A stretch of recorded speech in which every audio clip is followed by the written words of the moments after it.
I'm Doug Leisz, and I'm a forester, farmer, and somewhat retired. But I'm only 91, so I'm keeping working at it.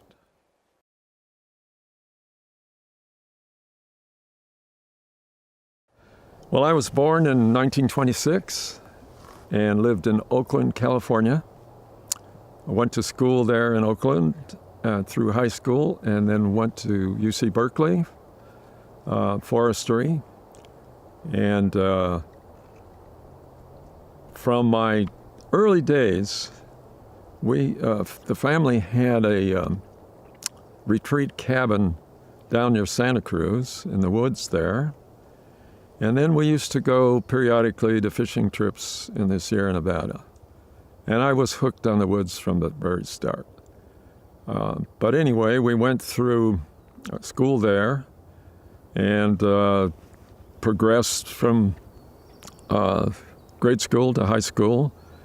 And while I was in the final term of my senior year, and World War II had started at that point, so we're at 1944, and my math teacher came up to my desk in the pre-flight math class, which they tailored for kids that might go into the war and maybe would get involved with flying.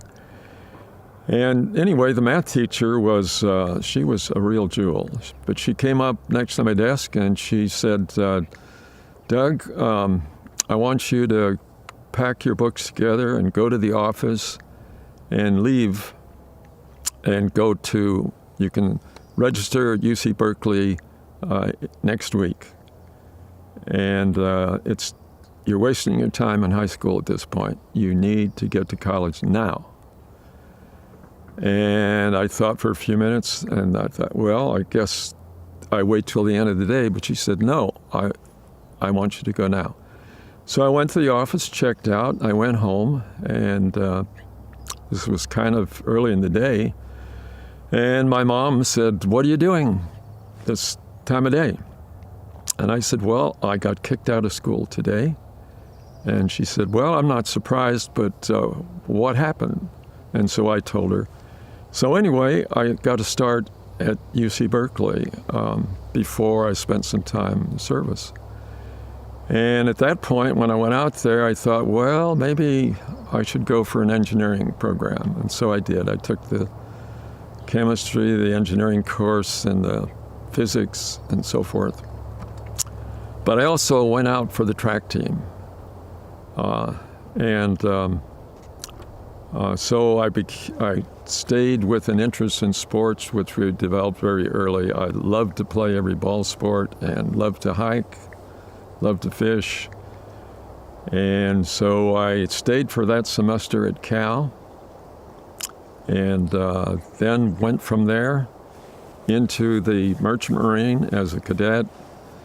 And I ended up being on a troop ship that spent time in both the Atlantic and Pacific zones, and I saw a lot of the world on that troop ship. I was supposed to only stay on for 6 months as a cadet and then go back to the East Coast to pick up my officer training and get my commission. At the end of the 6 months, the captain asked me about whether I would be interested in staying on for a little longer. The war was starting to wind down. We were in 1945 now. And so I thought about that, and I thought, yeah, I really would like to stay. So I stayed. Events occurred, and I had really been interested in the navigation on the ship. And I had asked for and had my own sextant even as a cadet, and I used to do the star fixes every day with the navigator on the ship. And that was a tremendous learning experience. Anyway, the ship time wore on, and all of a sudden one day the captain asked me to come into his stateroom, and I was in there, and he said, well, can you do the third officer's job? And I kind of hesitated a little bit, and I said, well, what about the ensigns, the officers that are already on that watch? And he said, that's not what I asked you. Can you do the job? And I thought for a moment. I said, yes, sir, I can. So I got a promotion to third officer, and I was all of 19 years old. I never thought too much about that for a few years, and then I thought, good Lord, we had thousands of troops on that ship, and here was a 19-year-old kid that had only been on the ship 8 months at that point, in the third officer's watch. Anyway, I did tend to respond to responsibility jobs there when asked, and we just had a fabulous time on that ship. Unfortunately, we never had to dodge or take any torpedoes, and we took troops into very dangerous areas for the landings in the Philippines, and things that worked out well.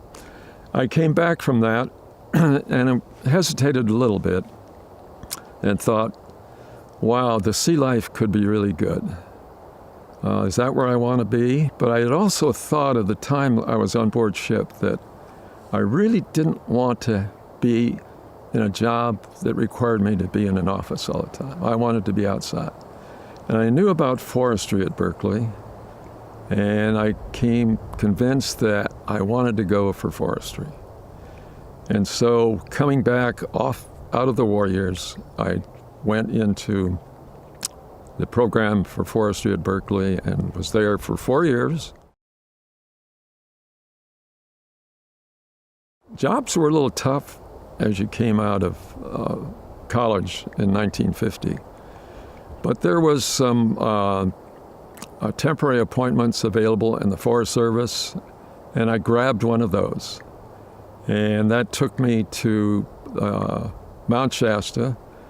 And then I should also mention that in the year I graduated, I got married to a wonderful gal that is still with me 76 years after our wedding. And anyway, we left the Bay Area, left Oakland and Berkeley for Mount Shasta, and was 10 miles east of the little town of McLeod, where we ended up.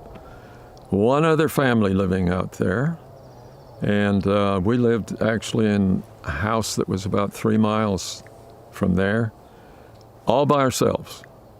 And it was well water, no electricity, so it was a really good test to see if you were tough enough to do that. But the country was just absolutely fascinating. The tall timber in those McLeod Flats, and that country offered so much. You could look at Mount Shasta most of the time and think about, as you're off time, you could go climb the mountain or be in the forest.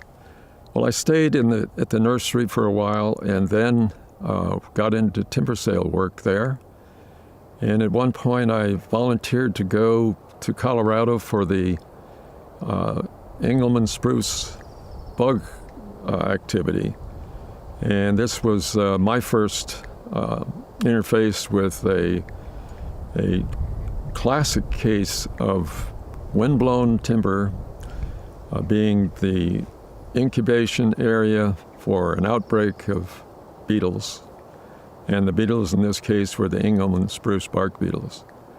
And they had laid waste to that country in just great swaths of buildup from the downed timber that had been left there. The Forest Service had tried to get appropriations to treat that area to prevent that insect buildup, and the money was 3 years late in coming, and by that time the insects had not waited to breed and really go to work on it. So there was a case where you saw just the wiping out of whole stands of spruce and the lodgepole with them. And that activity lasted about 6 weeks. And then back to California again. Some timber sale work on the Shasta forest that was just fascinating work because it brought me into light with the application of silvicultural background that I had and into contacts with the private industry. And that was really kind of fun. One of my jobs early on in the Forest Service, there were 2 of us on the Shasta forest. At that time in 1951, all the timber sales in the forest were handled out of the supervisor's office. There was no timber sale preparation or timber sale officers on the ranger districts. So as I got acquainted with the one other fellow on the job that was doing timber sale work was Andy Anderson, a technician. And he was just a fabulous guy. He knew the forest, he knew the timber, he believed in working hard, and he was a great guy to get acquainted with. We worked together for about 2 months, and then he let me know, he said, well, the way we operate here, the north half of the Shasta forest is all yours, and the south half is mine. And so you'll go to the districts and prepare sales and administer sales, and you'll have to, if you have a need, why, give me a yell and I'll come and help you, or I'll do the same with you. But it's all yours. And the job you have to do is you have to go and talk to the district ranchers when you go there, because you're going to find some of them don't like timber sales. And I was a little shocked to find that out, but it was true. But anyway, I just enjoyed that thoroughly for several years, and I went from there to the head up timber sale activity on the Mendocino National Forest. But during the time I was on the Shasta, one of the places I went to was just out of a little town right on the Oregon border. And when I went there, the place that I stayed as I worked in the woods was in the logging camp area that was about 10 miles from the highway, back in the woods. And the logging crew stayed there for the most part, and the superintendent was there. And we got acquainted early, and he was an extremely friendly guy. And when you had sales that were long distance from your home, we lived in Mount Shasta, it'd take about 2 hours and 2 hours and a half to get there. You went up on Sunday and stayed Sunday night. You didn't wait till Monday, because if you did, you were going to miss the crew. Would be out in the woods long before you ever got there. Anyway, he had invited me. He said, when you get here Sunday night, if you get here before 10 o'clock at night, come over to the house and have a piece of pie, and I'll catch you up on where we are with the logging. And I did that, and that was really fun to get acquainted and taken in like that. And his wife was gracious, and we'd spend an hour or so catching up, and then go to work the next day there. But at that time, there were no scalers in the woods.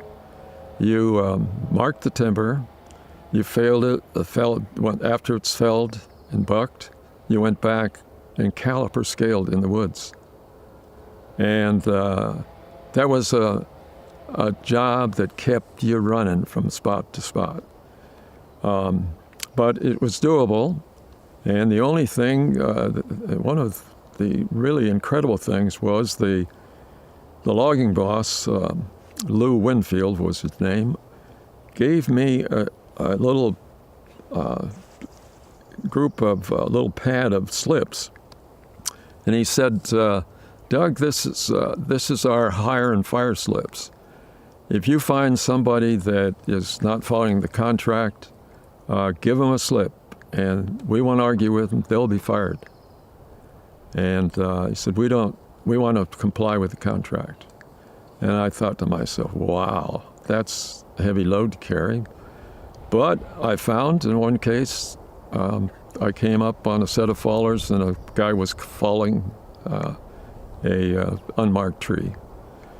And he was on the back cut, so there's no point in trying to stop him from felling the tree.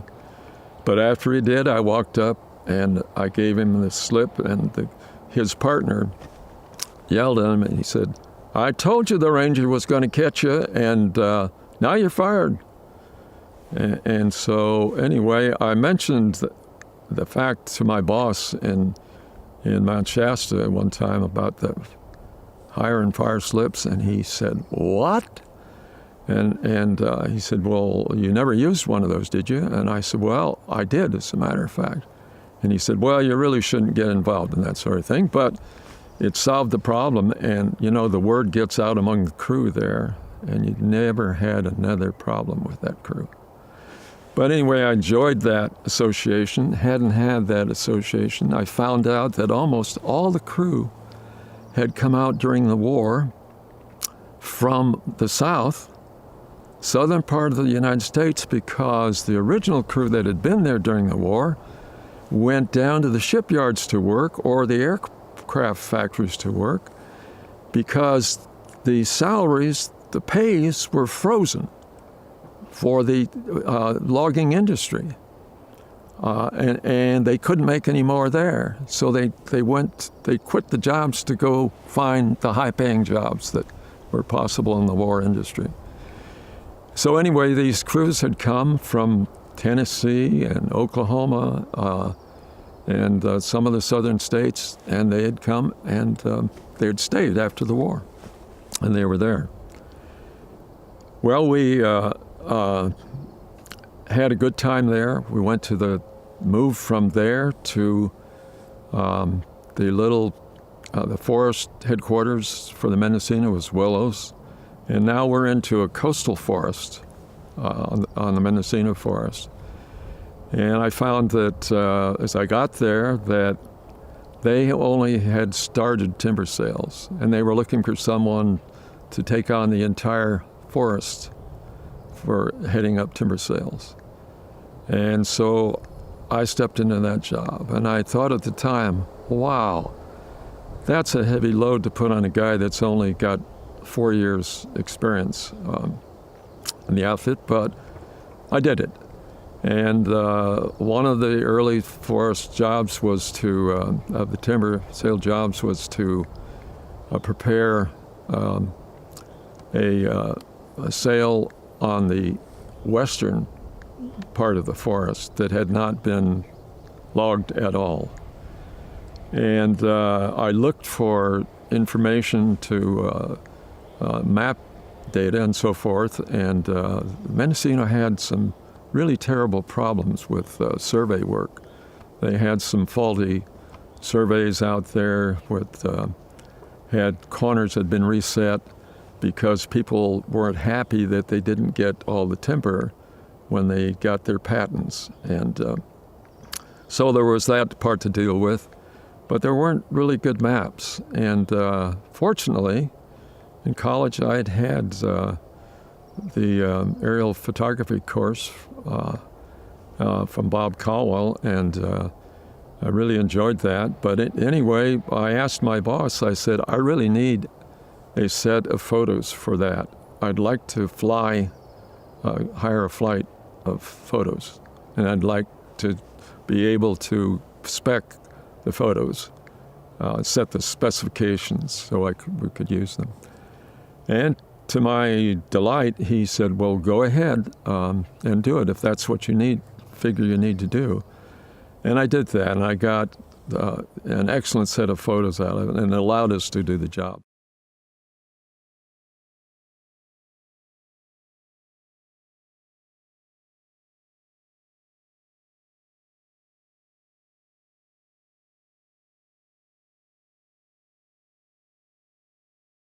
Both on the Shasta forest and on the Mendocino forest, we were into the post-World War II days, and the demand for timber coming from the public lands was rather extraordinary. And so the outfit was growing very rapidly in terms of trying to build a cadre of timber sale preparation and administration. And you have to recognize that in that time, as my good friend Andy Anderson had told me on the Shasta forest, you're going to find that not all the rangers are going to support timber sales on the districts. And I found that to be the case. And the rangers that felt that way about it, they said, well, you're going to build new roads and get people into areas where I don't want people in because of the fire hazards there. And you're going to have dusty roads and more people, so you're going to cause me more problems in administering the district. And so it was your job to tell them, well, we're going to start this sale, and I hope you'll come out and see what we're trying to do, because we're trying to capture the parts of the forest that are not going to last another 15 years. And the trees are going to be dying, and we're going to lose that volume. It's lost. The pressure was on timber sales because a lot of the private lands had been heavily cut to support the war, and less so for the national forests, because in many cases the national forests weren't nearly as accessible at that time. They needed roads, main roads built in to be able to access the roads. And so the pressure was really on the private lands and to log, although there was some sale activity on the national forests as well, but it wasn't to the degree of the forest that was out there. And so the private foresters were under the gun, really, to find timber, and they were anxious to have the timber sales put up on the national forest so they would continue to have supplies. The other side of that story is that we started to, as we started sales and build up sales, you needed more mills. Otherwise, you were going to have these really long log hauls to the mills, and that you lose the value as you do that. It costs a lot to haul. And when mills come in, they need some guarantee of supply. And that had led to the Forest Service preparing working circle plans that inventoried the forest and set up how much is the forest growing and how much can we harvest in perpetuity. We're going to be able to keep harvesting forever if we stay within the bounds of the growth of the forest. And so as we did that, and encouraged mills to come in, and even as I was there, we had a new mill move in with personnel from Oregon into one of the areas.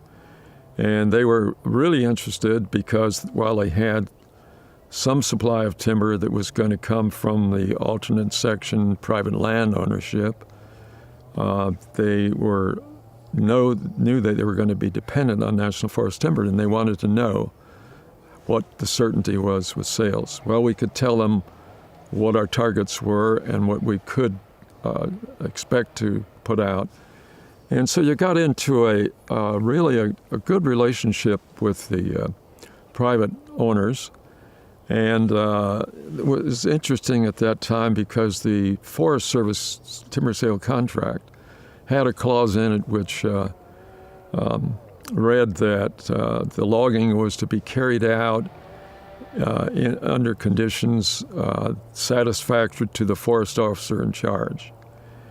And wow, some of the private parties, particularly the purchasers, were really concerned about that, because they were concerned that what are they going to require us to do after the logging for cleanup?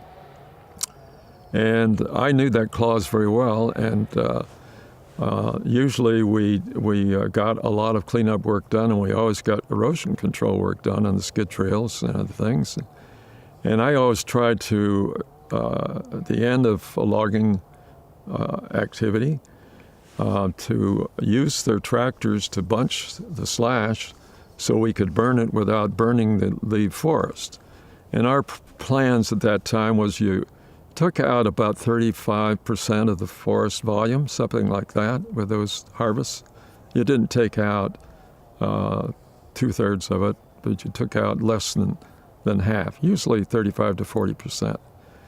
And there were a lot of limbs and other fuels that you'd want to not just leave out there. And so if we could use the tractors to bunch the fuels into areas, we could burn the piles, and we would collect some deposits on the timber sale to be able to have some funds for burning. So that was really an exciting time in the Mendocino, and we were building timber sale preparation forces up. And so we had young foresters coming in. And I can remember the foresters coming in from principal schools outside of California, mostly from Eastern schools and Midwestern, and they were just absolutely awed at the forests, but they had no background in thinking about integrated use. That the forest wasn't just there for timber production, that you had to think about the other values that were there and protection of streams. And so that even before the Multiple-Use Act passed, you were working at recognizing uses that needed to be protected. And for example, if you found an area that had a special spring water system in and people had used it for camping, you just left those areas uncut. And you could do that. You had the flexibility to do that.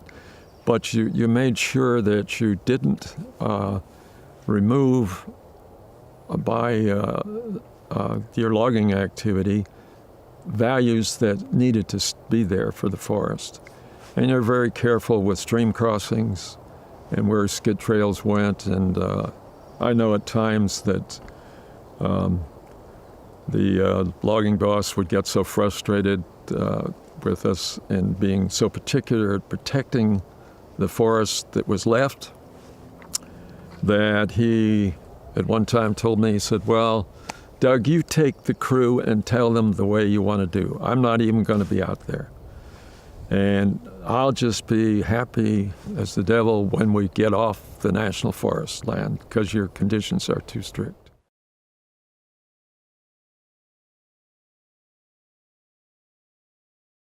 You had an early feeling that this public forest is not there just to grow trees. It's there for a whole myriad of values, including recreation, but certainly protection of the watershed. That was one of the founding features of the Forest Service, was the protection of watersheds. It's right in the Enabling Act.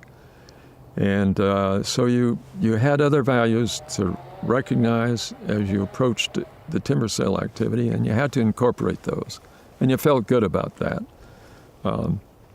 And I know that a time or two, I can remember at lunchtime, sometimes I'd be at the landing and you're talking with the crew, and the crew used to always kind of a kid about, well, gee, you're leaving all those trees out there and you're only giving us a few to haul off, and why don't you mark just a few more? And my response to him was to say, well, you know, those are on public land, so you own part of those trees. So think of it this way. There's going to be more there to log later for you. Just let them grow a while longer. And the crews actually supported that concept. They didn't like the idea of taking everything, particularly on the public lands. And you get more and more association of also very interesting to listen to other people, because other people, whether they were the logging crew or the professional foresters from the company or others, they might come up with really good ideas. And once they knew what you were trying to do, they would respond to try to reach your objectives. And often I found they had better ideas than I might have on how to get there. And so a learning experience of, hey, better to listen than to talk too much. And because the folks that are in the woods are just a wealth of knowledge. And if you can learn as you do things, you end up doing so much better job. And industry has some excellent ideas about forest management. It doesn't all come from the public side, whether it's the state or the federal. So there's got to be a relationship there that you work with people and understand how to get the best results. And to do that, you've got to really determine what are things you're after. What's the ultimate goal? And then be able to express that to get the response. But anyway, the relationships were wonderful there.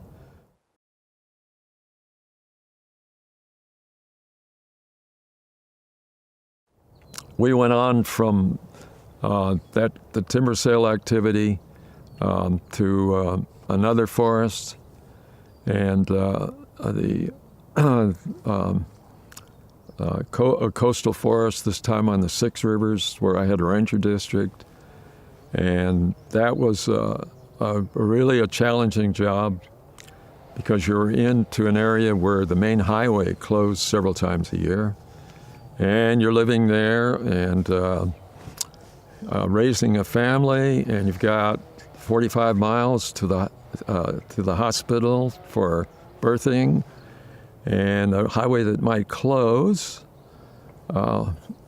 when you need to use the highway. So you had to deal with that and figure out ways to make things work. While there on the Six Rivers Forest, the remoteness of it really was difficult for some of the young people coming in there. It's really 50 miles out either way from there to any area for them for social activities, to the movie show, or there's nothing there at Salyer. And as far as the things they may be used to doing, and for shopping. There was local stores that were fairly good, but if you really wanted a good supply of different groceries, you had to either go to Eureka area or back to Weaverville. A good several hours trip. And some of the young foresters that came in as we were again expanding activities at the ranger district level were from country that didn't rain so much. I remember one time we had a training session when we started to do prism cruising, using a prism to help in determining which trees were in and out of sample plots. And the training session brought in foresters from the Forest Service that were working throughout the region. And the classroom, there were parts of that training were in classroom. And as we were working with them, I said, well, tomorrow it's supposed to rain, and we're in the field tomorrow. So be sure and bring your tin suits because we work in the rain in this country. You don't just stay out of the forest when it rains. And you have to have waterproof materials so you can write your data down, and you have to enjoy the rain. And a lot of the folks from particularly the Southern California forests were just absolutely amazed and a little distressed that they were going to get good and wet the next day. Because you put the rain protective gear on, but by the end of the day, you've got moisture into your socks and into your boots, and you're wet. But you just got to learn to enjoy it. Anyway, that was challenging, particularly from the standpoint that there was one township on my district that was never surveyed, although it was supposed to have been surveyed. They never did any of the survey work. They set a few corners on the outside of the township, but they didn't cross the river. And as you looked at the original notes, you could tell that the time they were there, at the time of year they were there, it was at the highest, some of the highest water flow time. But there weren't any corners found on a good portion of that township. Just a few on the outside of the township, which were fairly easy to set from adjacent townships. And there was quite a bit of private land in that. And so the private owners, I remember one of the foresters from USFS coming to me and saying, I've been told by the company to go in and log those 3 sections we have in there. How are we going to work out something that's satisfactory? And so we worked out a system of using photogrammetry to actually kind of divide up the township, and it wasn't a square township either. It had been distressed from 2 sides by other townships that were established, and so we had to figure out, and there was no way for me to get an official survey done by the Bureau of Land Management in a reasonable time. But anyway, we worked out an agreement and signed an agreement. We established what we called cutting lines between the private and the national forest. And we agreed with line trees that you'd only take every other line tree. You'd always leave one of the trees. It was be right on the boundary line. You'd leave 1 out of 2 for the other owner, and that worked out well. Our approach was frowned on some by the supervisor's office as how were we documenting this? And I said, well, we worked up a written agreement, and it's in my file, it's in his file, that when a survey is taken, and if there's a settlement of trees cut and a volume that wasn't appropriate, there would be a settlement at the stumpage rate as single stumpage. Whereas the trespass, when we had timber trespass, we always collected triple stumpage on that. But we weren't going to do this in this case. We were reaching a cutting agreement so that they could harvest their lands and we could harvest some of our areas by simply doing the best we could to figure out where the lines ought to be. And we had to do some extraordinary things with property ownerships there, and also in laying out roads. At that time, we had an engineering staff at the supervisor's headquarters, but for timber sale preparation, usually the foresters are the ones that laid the roads out. And some of us had learned how to use some road survey equipment, and we used a roads arc, and we could lay out decent roads. But one of the limitations we had is that you were allowed at that time by policy and law that you could only build the road necessary for the timber sale that you were on. And if you think about things and you're opening up country step by step, when you put a main road in, you need it to a standard that's going to service additional sales that are in other locations beyond it. And so the argument came through about really you can't require more than is necessary for the sale. And that started to be an impediment to the point where we really asked for some change in policy and law. And I was really pleased to see that we did get response. We got a Road Act in 1960 which allowed us to do several things. It allowed us to build multipurpose roads so that we could project recreation traffic that we were going to expect, and we could accommodate other sales and other users. And that happened in a process that the House Public Works Committee actually took a trip to the forest to see what our situation was. And they picked my district to go to. And we were able to show them how this handicapped us.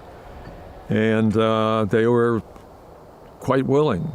There happened to be 3 California congressmen at that time on that committee. And they wanted to make sure that I joined them that evening for their social event in Eureka. And anyway, we were able to affect law, and that was beneficially. And that was a real achievement for me to see that you could get that kind of responsiveness, because during the 50s, 60s, and 70s, we just had a plethora of laws come through, at least 10 new laws every decade. So a new law every year of some kind, whether it was Wilderness Act or a land use planning activity or something to do with fire or something to do with research or with recreation. It really kept you on your toes because you were given new directions by law and policy came down, but you had to keep track of that, or because you could get outside. I haven't mentioned one of the other activities that were very common in that area was that there was a lot of trespass cutting of timber. And some of that was understandable because on the extreme edge of my district, we were the minor landowner. Most of the lands were in private ownership. And so where the timber had not been logged on the National Forest, 40-acre piece or whatever it was, or 160 acres, when the private lands were logged and they saw this magnificent timber just across the line, it was really tempting to take the species of high value. And we got to the point where one of the constant activities was to go check wherever logging's being done on the 140,000 acres of my district, how good is the land line that they're following, and have they done enough survey work? Are they cutting any national forest timber? And we had several timber operators that were just repeat trespassers. And so what do you do with that? You know, if you're looking for the federal law to step in, you can, if you have enough of an activity, you could go and ask the FBI to come in to help.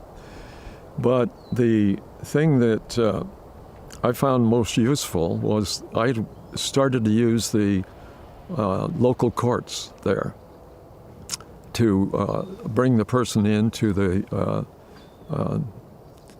court that we had right in Willow Creek, which was fairly close to Salyer there. And the justice of the peace there would take the case and listen to the testimony and decide. And one of the repeat performers there objected one time that I had defamed him by name because he was had gotten known as Trespass Vic, and that I'm the one that named him that, which was true. But he complained about that to the Justice of the Peace, and the Justice of the Peace said, "Well, sounds like the right name. This is the 5th time you've been in here." But anyway, we would collect our triple stumpage. But you also had that as something in the district, in the Justice of the Peace Court. So you were using the local law enforcement group, which was kind of out of the norm, but it was a way to bring a halt to that practice, largely.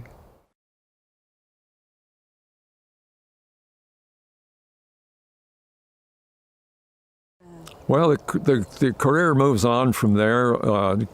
This time we go south in the region to the Sequoia Forest, and the Sequoia Forest is in the Sierra Nevada, and has some timber sales going, but they are not using the high lead logging system that we were on the North Coast, when you have steep ground and you cannot get tractors out on that ground. At least you shouldn't, because you tear it up too much. And the Sequoia had some of that business. So anyway, I ended up leaving my good old ranger district. You never want to leave a ranger district. It's just your backyard that you're watching all the time. But anyway, I went down there as recreation, lands, and timber staff on the Sequoia Forest. And that was challenging. At that time, there was quite an issue on part of the Sequoia Forest in the Kern Plateau. Kern Plateau had a lot of dwarf mistletoe infestations where the young pine were just so loaded that they weren't growing, and we had lots of dead timber in there. And during that period of the 1960s, there was insect epidemics in the southern Sierras, so that you had to be prepared to go in quickly to respond, to keep ahead of the insect activity. But the Kern Plateau had a special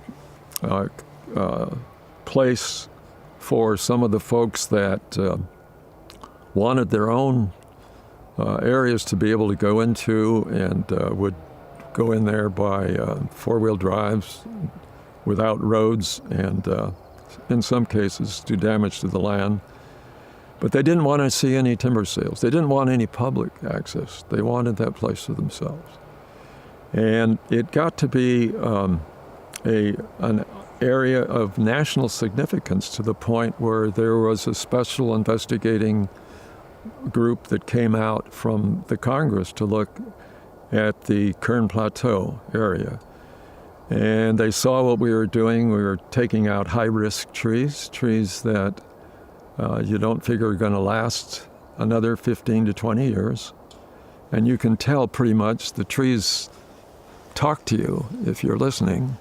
And they show that in the amount of dead branches that are beginning to show on a tree, the loss of vigor, and sometimes you could catch them before they died.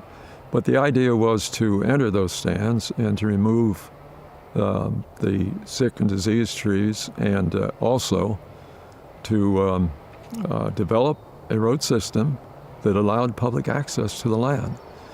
And the folks that were using them as their own playground didn't want to have that public entry. Anyway, the Congressional Committee looked at it, and they were complimentary about our logging practices, and we do extraordinary things there, because you're in decomposed granitic soil, highly erosive, and you had to really watch how you built roads and how you directed drainages, and be extremely careful with your timber removal. That ended up as being a classic case of folks that didn't want timber harvesting on the national forests and were ready to get to the point of going after it by legislation or by appeal. And their appeals hadn't been successful. So, but the congressional group really reaffirmed that what we were doing was appropriate and so could continue. At the same time, recreation development had come along in the national forest to where it was more and more a major activity. And up to the point of the post-World War II, a lot of the recreation on the forest was pretty primitive. There were some campgrounds, but one of the things that had been done on the national forests early on was to kind of combat the idea that some people had that said, well, the forests aren't being used, therefore they should be privatized. And one of the responses in the agency, not one that I was involved in at the time it happened, but they decided that the way to combat this was to set up some summer home tracts and allow people to build summer homes on the national forest. And you found that in the California region, for example, you ended up with around 35 to 40% of the summer homes in the national forest nationwide. 35% of those were in California. And this brought in people from the university, faculty, from lawyers, from school teachers, into being able to have a place on the national forest to go to that was then funded in its construction by private entities, and they'd pay an annual fee. And that was widespread in the region for a number of years because there simply wasn't recreation money available. And that, at the time of also that recreation use was expanding, the winter sports areas had begun, of course, in the 1930s, in 37, off of the Donner Summit area. But the winter sports activities had grown in demand, and there were lots of potential sites. We had been really authorized to go ahead to survey the entire forest area for the suitability of winter sports sites. And one of the ones on the Sequoia Forest was Mineral King. And Mineral King was an valley area that lay between the Sequoia Forest and the Sequoia National Park. And because of its early day mining and road activity in there, and some summer homes, it was determined to be unsuitable for national park status. And so the park boundaries were adjacent to, but Mineral King was in the national forest. And it was an area of extraordinary opportunity for winter sports development. The first real demand for winter sports in the southern part had come on the San Bernardino forest at the San Jacinto Mountain. And that had been such a controversy in the planning stage that conservation groups, including the Sierra Club, pled with the agency not to develop that, why not go to someplace like Mineral King? And at this particular time, the winter sports activity was attracting some major developers. And actually, Walt Disney himself was a skier that loved skiing, but he wanted to get involved in the Disney Corporation developing a winter sports area. We had done enough work on the Mineral King area with its potential for winter sports to prepare a prospectus and to offer it. And that triggered some strong objections from the Sierra Club, although lots of Sierra Club people supported the Mineral King development. So it was one that had a mix. Well, I think we've been talking a little bit about Mineral King, and it was really a fascinating area to think about, winter sports area, and then to have an interest expressed by a developer like Walt Disney. And the decision in handling this was actually to let the Secretary of Agriculture make the final decision on the award. And part of the strategy of that was that if you did that at the local level, there would be appeals on up the line, and you'd eat up a lot of time in getting up to the Secretary, so why not start with the Secretary? And in this case, why we ended up with two real proponents, Walt Disney being one of them, and then a movie star actually was the other one with a friend. And they did their presentations in purpose. Walt went back to the Secretary of Agriculture, and actually the other party made the highest offer as far as development, what they would do. And Walt talked about that he wanted to establish a winter sports area that be especially for young people and kids, and that he thought that they could do something to winter sports areas that had never been done before in a way that would be just perfect setting and would serve the public well. Anyway, he talked enough and convinced the Secretary to give them a planning permit with a 10-year opportunity to develop plans. And Disney at that time, their offer was they would spend $35 million on developing the area. At that time, that was a pretty substantial amount for winter sports development. Usually they maybe ran around $4 to $6 million for investment. So this was going to be really a large development. Forest Service had done enough work there to know where the prospective lifts might go and where the lodge buildings could go. But the company needed to get in and do a lot of planning work. Well, they did that. They did it in just half the time the Secretary had allowed. They did it in 5 years. And during this time, the Sierra Club had finally taken a stand that they were going to be against it and they were going to sue over it. And so they got a suit in court, and it worked its way up until it got to the Supreme Court. And because they appealed at each level and they were denied, when it got to the Supreme Court decided that Disney lacked standing to sue.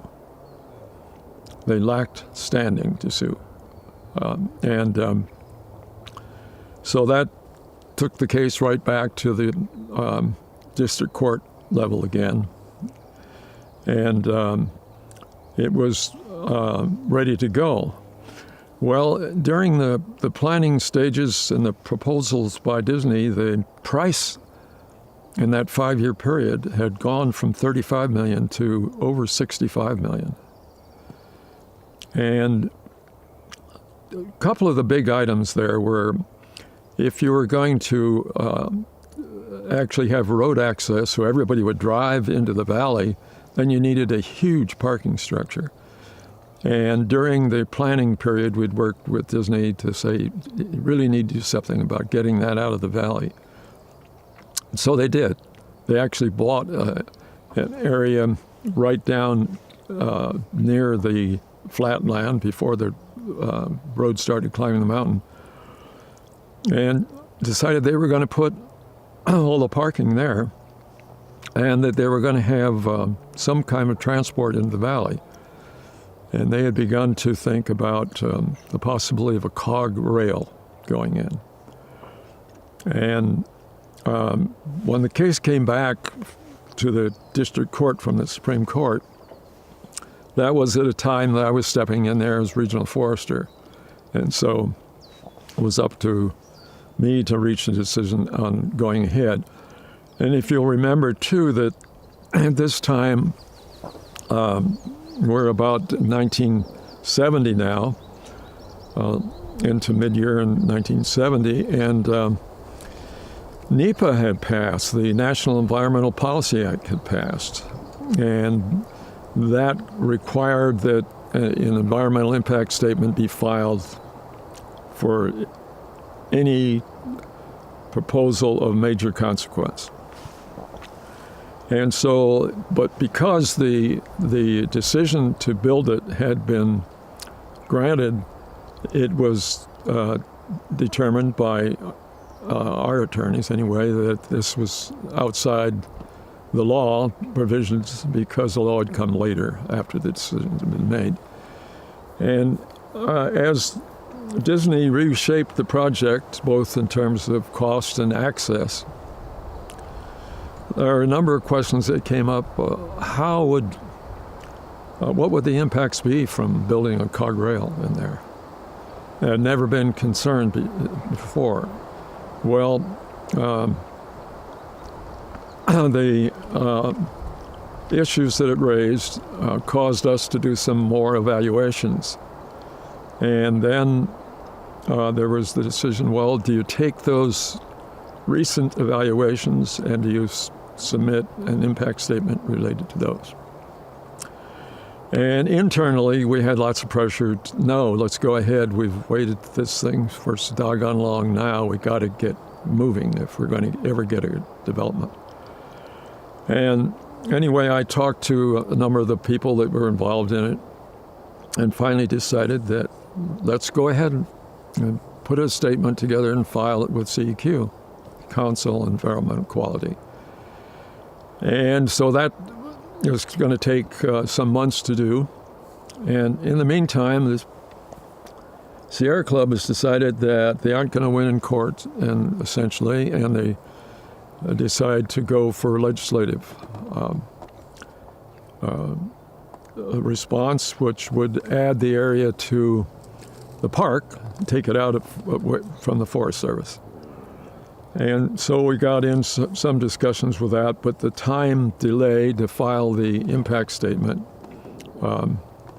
finally was such that the legislation went ahead and the area was transferred to the park, so it ended.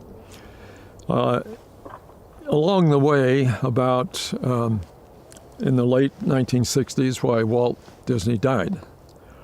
And the Disney Corporation, of course, was still the main characters were there, and they had done some very competent work, and certainly their proposal was a high-quality one. It's a shame to not have had a Disney-sponsored winter sports area. And they tried one more at one other location further up Sierra Nevada, but Walt had wanted to keep it close to Southern California. He wanted to serve the masses of people. And when you proposed, the final proposal was going to cost over $70 million. And Walt's brother, Roy, was the business manager, and he had doubts of whether you could ever recover a $70 million investment with the winter sports area. At any rate, with the legislation that passed, transferred the area, and that was the end of Minnow King. Well, it's the end of Minnow King, but there were requirements that had been set in the agency because of the public demand to go ahead and inventory the national forests, particularly in the Sierra Nevada, to see how many areas might be suitable for winter sports. And we'd come up with several ones that looked very promising. And among those was one in Kirkwood, Highway 88. And we proceeded to offer that. And we ended up offering it, and the Sierra Club first appealed that, and then finally entered the courts with that. And I was regional forester at the time, and as the case got into a preliminary hearing, the Sierra Club had 3 witnesses at that, including a plant biologist that claimed some professional expertise. And anyway, the 3 witnesses all failed to tell the truth about their objections. And after the preliminary hearing, why the judge had said, well, we'll continue this at a later date, which I'll set. And so after that, I kind of thought about, well, what can we do about this? The judge knows nothing of the area, and it would be a shame if he didn't have some opportunity to know what the area is about.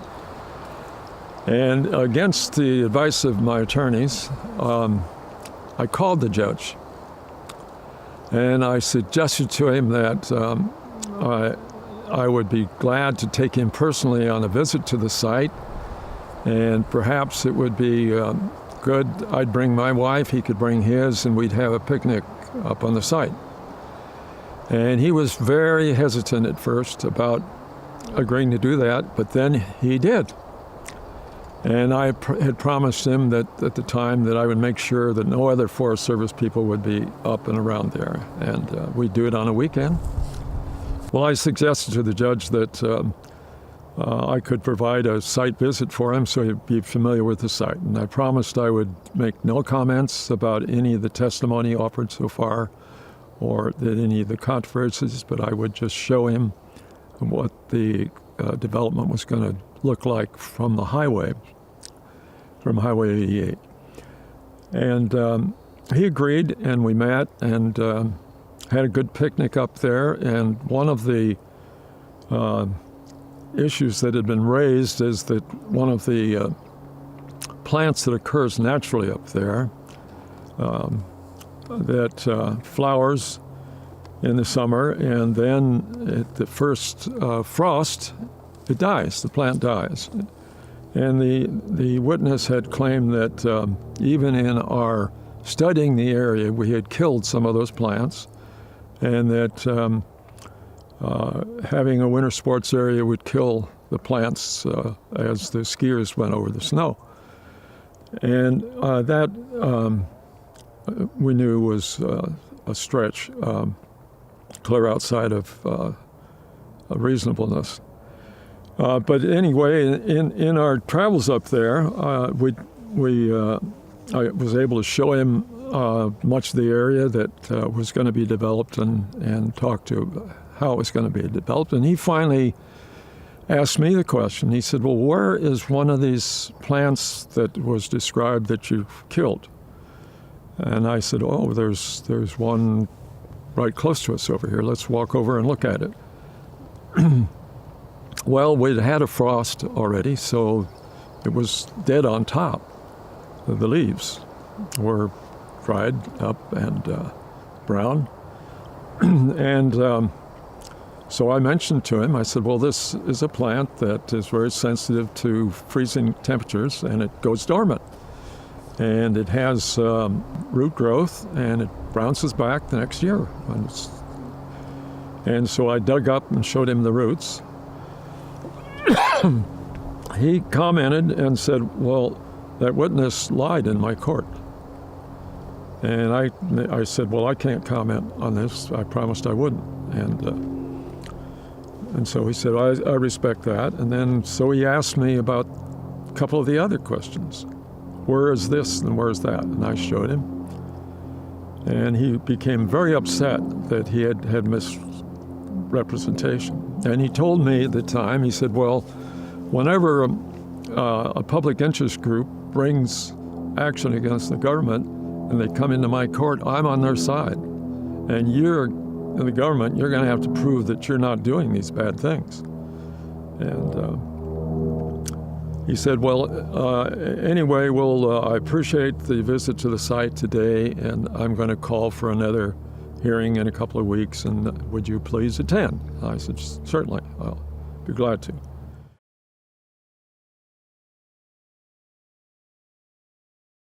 Well, in telling this case, you need to reflect on some things that, again, the decades of the 50s, 60s, and 70s, there was tremendous transition taking place, not only in laws, but in alignments with interest groups where they felt their particular needs in the forest were something they wanted to keep, and they didn't want other invasions of the forest to destroy their particular interests. And so it's a transition of time and values, and you have to reflect that these are public lands, and while you might get frustrated as the administrator with it, it's your job actually to find the best pattern and to listen to groups, even though they're really against what you're trying to do, and to bring them in early to the actions. And I found that in a number of cases, for instance, in wilderness boundary, we had some arguments between off-road people and the Sierra Club, and I got them together and said, well, let's form a group and let's go out and look at these boundaries and see if we can't decide on the best boundary in the McCollum wilderness and in desolation. And I said, you got to come back to me with what you want to do, but reach agreement. See if you can do that. And by golly, they did. They reached agreement on the boundaries for desolation wilderness, which just had to do with some vehicle trails that were already in there that the off-road vehicle people were using, and it was, in a sense, a really good lesson for us to listen to people and then get them into the decision process in a way where they were actually participating. And that worked out well. We did that. I found that to be a good case to do in many other situations. And at one time, particularly in the 1970s, by the mid-1970s, it was a common thing if you objected to something to appeal and then file a lawsuit. And by that time, there had been legislation which provided that if the claimant brought a case against the federal government and won even a small part of that, they got their costs covered in the lawsuit. And that really encouraged people turning to the law. And we had cases where the federal judge ended up in the process of some of the cases of reviewing our laws and coming back and saying, I don't understand how you can manage with a myriad of laws that are there with the conflicting parts that I find in the legislation. It's just beyond reason for you to have to manage under those conditions. So even the courts recognized that we had a very difficult road to hoe to keep within the boundaries of all the laws. And it was not only the laws themselves, but the process that might go off key if you didn't follow the process precisely under NEPA. You could get the case thrown out. At any rate, it became very complex to do business with the lawsuit thing. But we had, while I was regional forester, we won about, I think it was 78% of our lawsuits that were brought. And in a sense, it isn't winning when you do that. It's, to me, it's kind of the wrong way to get to an answer. To have to settle issues in court when you have a situation where you bring it before judges that know little about natural resource activities. And they get tempted to be brought in because one group or another finds it really profitable to make contact with judges. So that's still there for the agency to try to find the decisions in making in resource use and development that satisfy most of the people. Difficult one to do. And it's trying for administrators because it often draws out proposals for a long time, and you just produce mountains of paper in the process. One of the administrators for the Forest Service finally kind of described this as analysis by paralysis. That describes some of the long time periods that it takes to get to any significant decisions.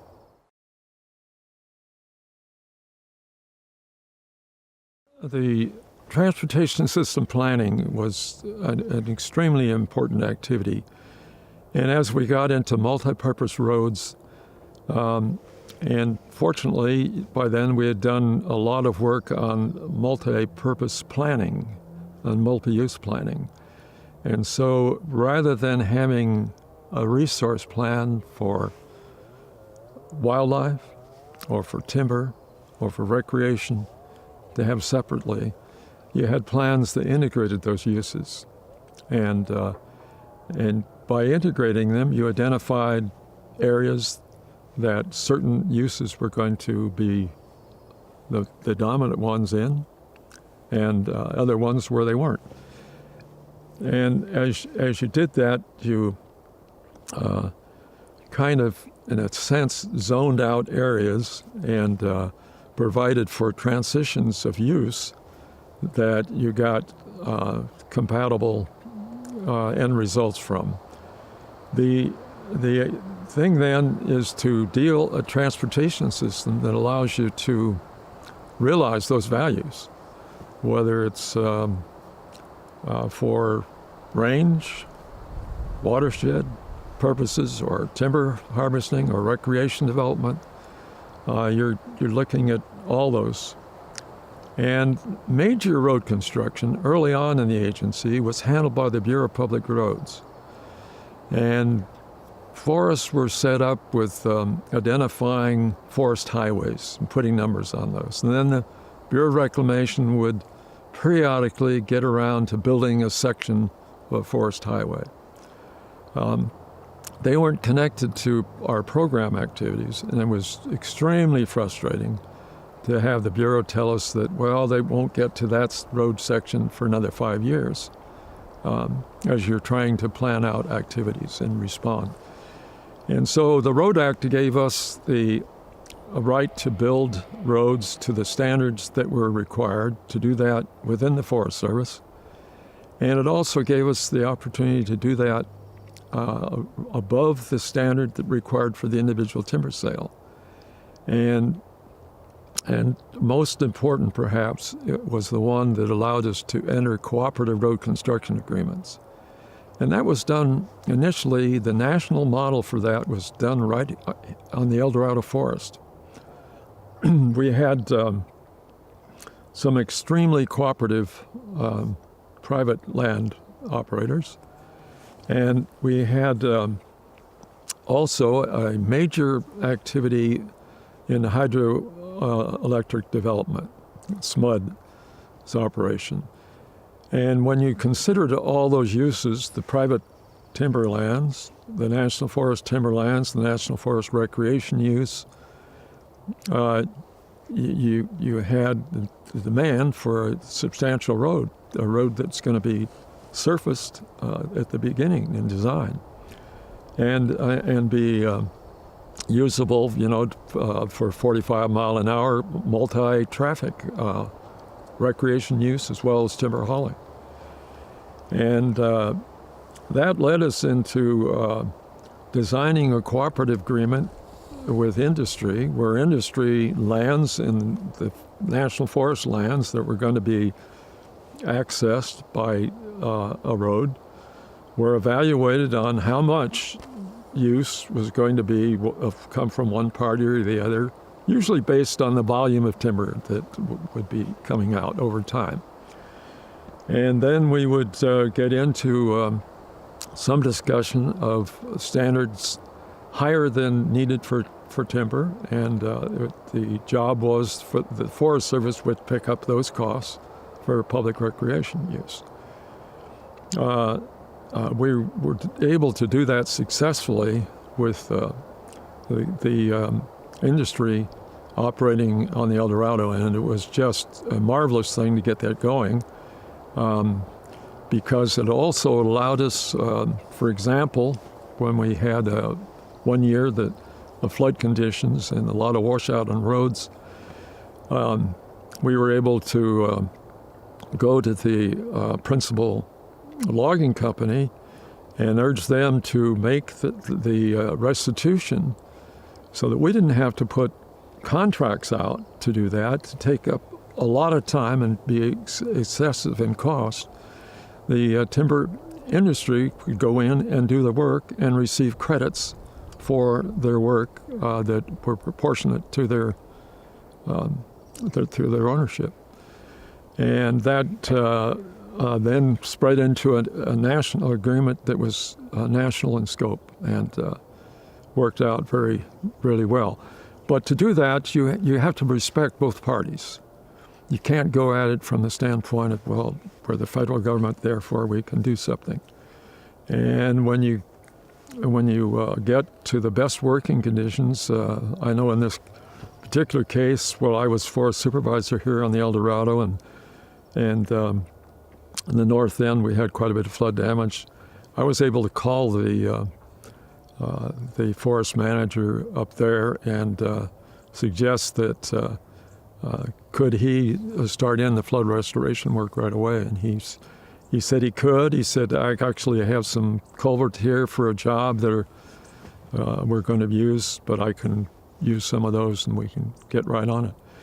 And so you end up in a very strong cooperative relationship with industry, which I think surprised a lot of people. But you can't do that unless you respect the other party, and then you can get wonderful cooperation.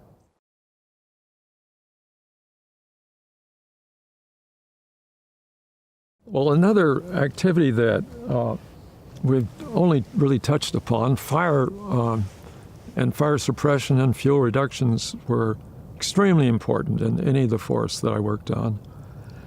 And in the 1970 period, we had a terrible culmination of major fires going, 17 major fires going, mostly in Central and Southern California, that stretched the ability of the state, the federal agencies, the county fire agencies, even Los Angeles City.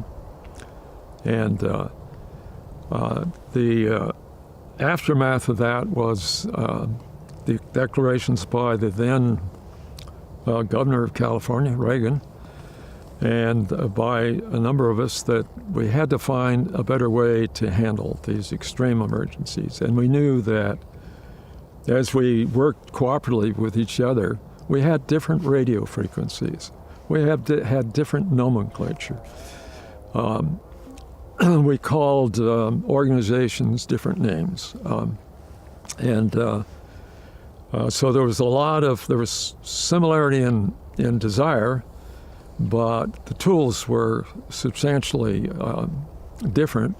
And you might even have threads on fire equipment that didn't match as you tried to join one agency's equipment with another.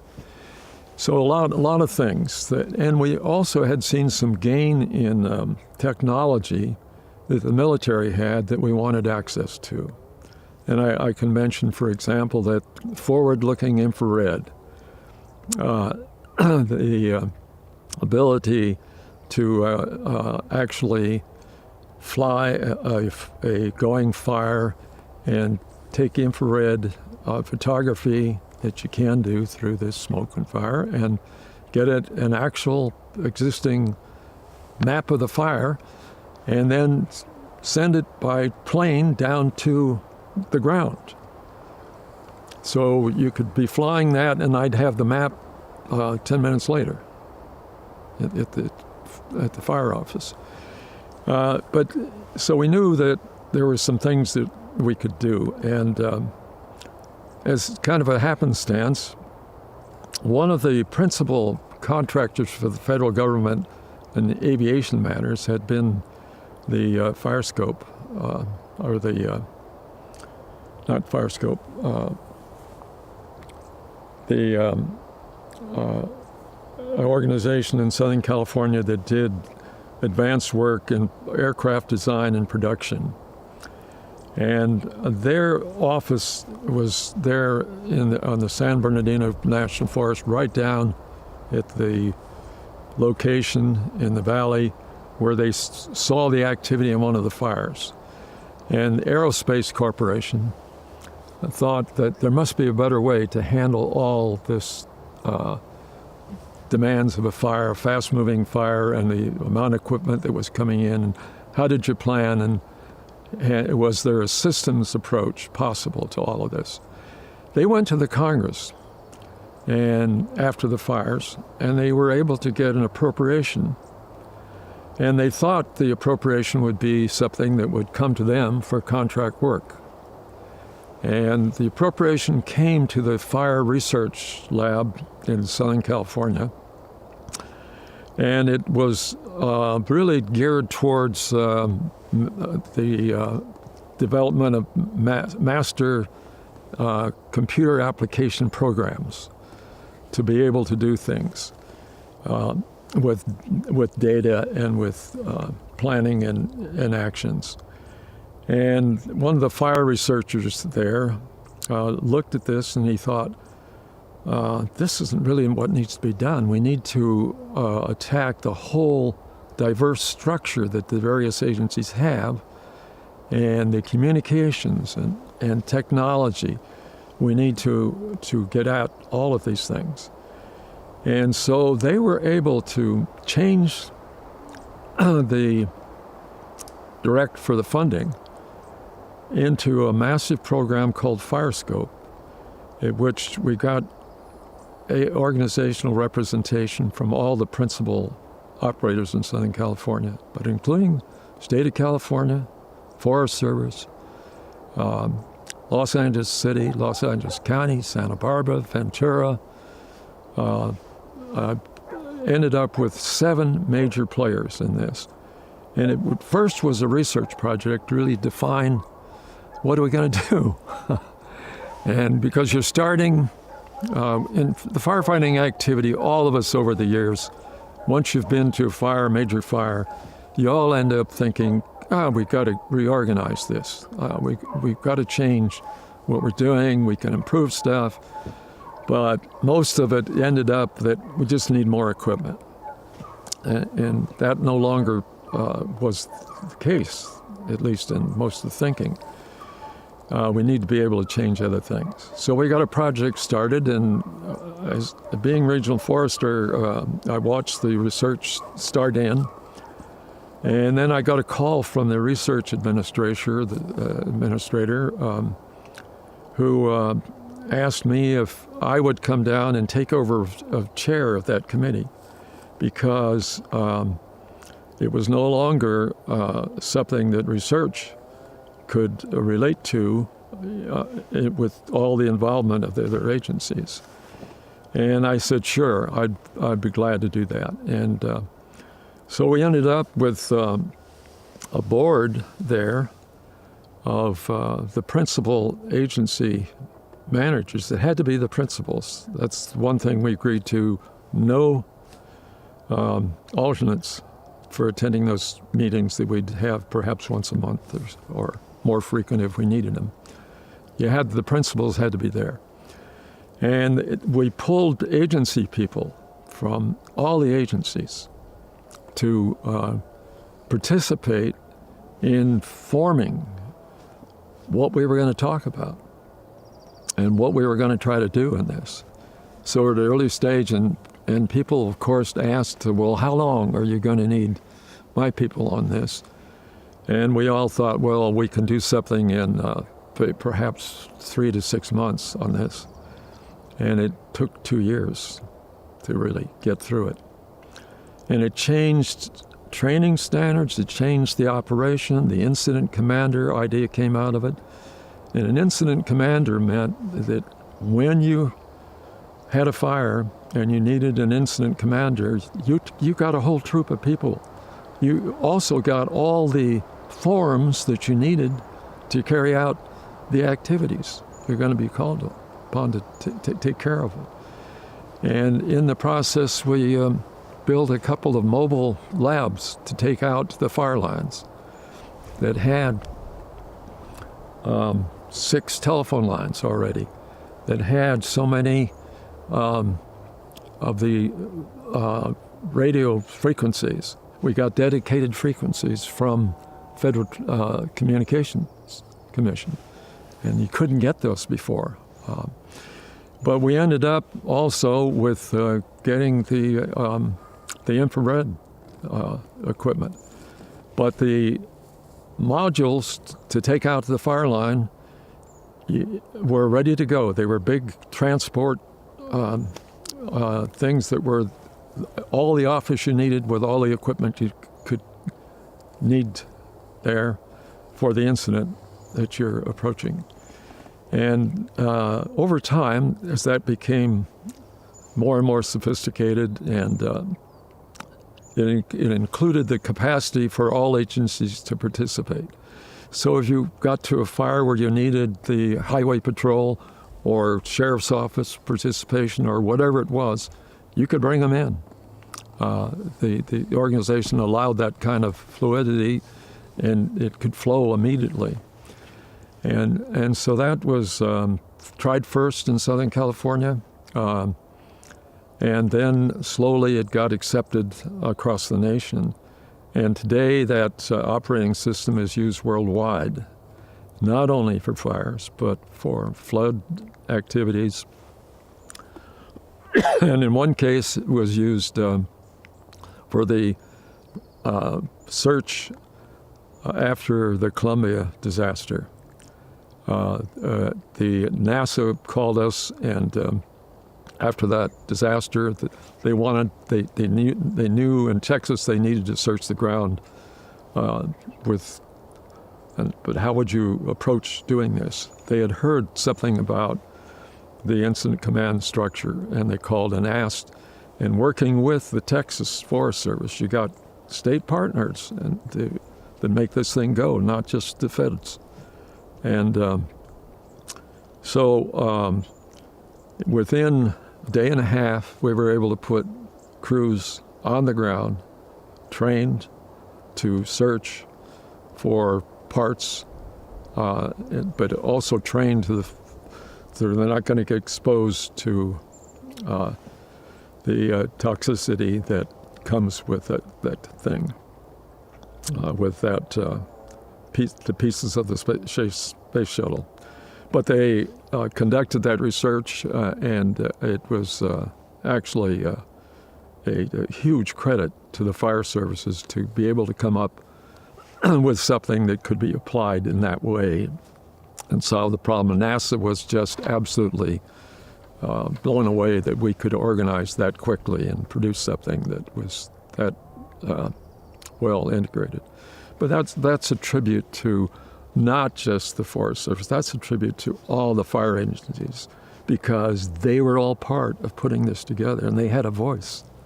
They weren't talked to, they were listened to as the project developed. And it's a wonderful thing to see things come together this way. You make tremendous progress when you involve and listen to people and listen carefully, and then they're able to go ahead with the finished product.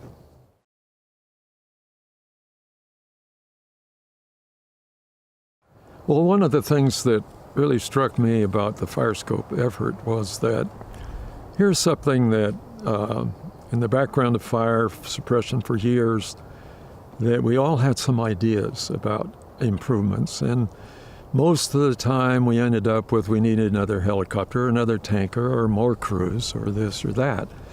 And here was one that you're looking at the functional aspects of approaching the whole job in a systems way, and also of coordination to the point of everybody's got to change a little bit to make this go. And they've got to be willing to do things. And then how about getting an appropriation and then having one of the fire scientists recognize that this wasn't going to do the job, that it needed a much more comprehensive approach. And he was able to talk his way into that.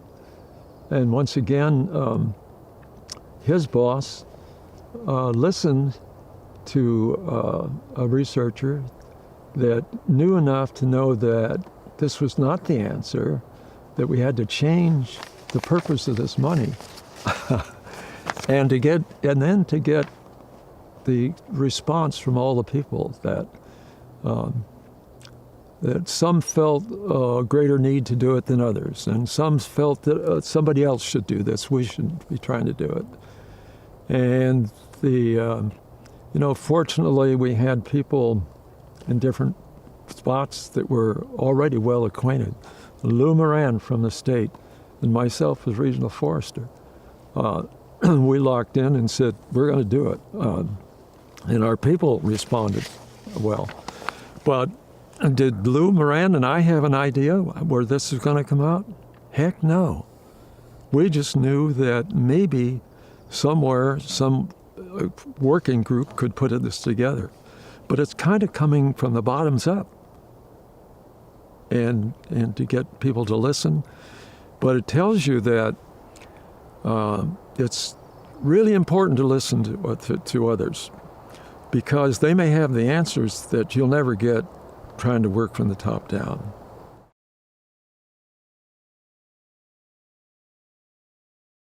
Well, let's talk about multiple use a little bit. It's a term that was really defined in legislation in the 1960s, and it's one that was misunderstood by many people in the sense that some people thought that you were trying to then apply all uses on every piece of land, and in a sense, dividing it up, and that's the wrong understanding. The Multiple Use Act really provided for us to use that as a concept. And so as you looked at lands and determined that was perhaps obvious from the standpoint of the location and the attributes of the land, that it may be important for other uses. For example, a recreation site of extreme value that's not been developed yet. And so from our standpoint, if you approach that from a forest standpoint, you'd use an entirely different silviculture approach to treating the vegetation than you would in a timber sale area where you don't identify other use conflicts that are obvious. So the idea was that really, as you looked at the landscape, you were going to accommodate as many of the multiple uses as you could, and in some cases you might be looking at time sequence of uses.